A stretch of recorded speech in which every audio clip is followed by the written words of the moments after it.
This is not a story about a massive ship that sank. It is a story about a smaller disaster that almost prevented a world war. In April 1912, the RMS Titanic hit an iceberg. It sank. 1,500 people died. But the tragedy wasn't just a loss of life. On that ship were some of the richest, the most powerful men in the world. Men with immense influence over American politics and finance.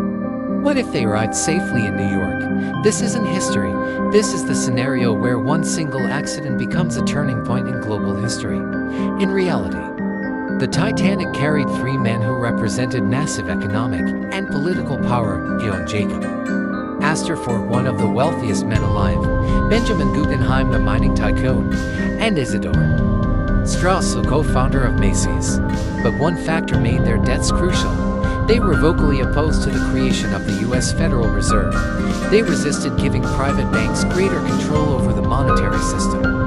In our alternate reality, these men survived. They returned to New York. They used their enormous influence and financial muscle. Could they have blocked, or at least delayed, the passing of the Federal Reserve Act in 1913? Perhaps.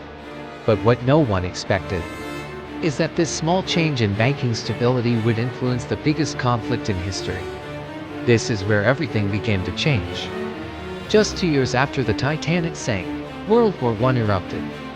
When America eventually joined in 1917, the financing of the European war effort was crucial for an Allied victory. Assume the American banking system remained unstable or weakened due to the opposition of Astor and his peers. Would the major U.S. banks have been able to extend the enormous loans needed to support Britain and France? Perhaps America would have found it much harder to finance the Allies. As a result, America would have faced greater domestic pressure to maintain absolute neutrality. If America hadn't entered the war in 1917, or entered late and weak, the outcome of the war could have been drastically different. Imagine a world where Germany negotiates a strong peace treaty in 1918. This isn't just a military shift. It's a change in the entire political map of the 20th century. So, we have a Titanic that didn't sink. We have a more neutral, financially weaker America.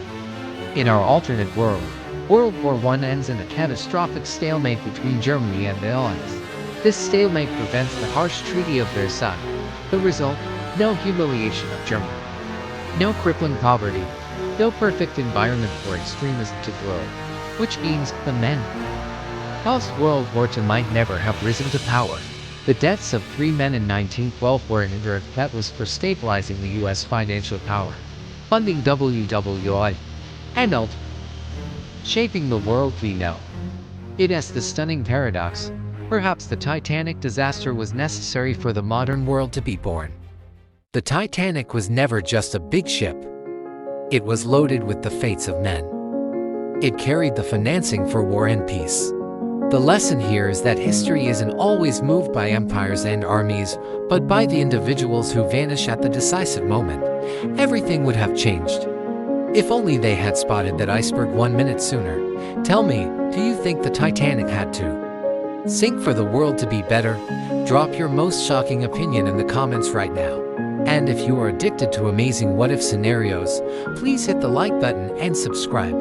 We have another mysterious disaster coming up about the secret collapse of the Minoan civilization. Watch now.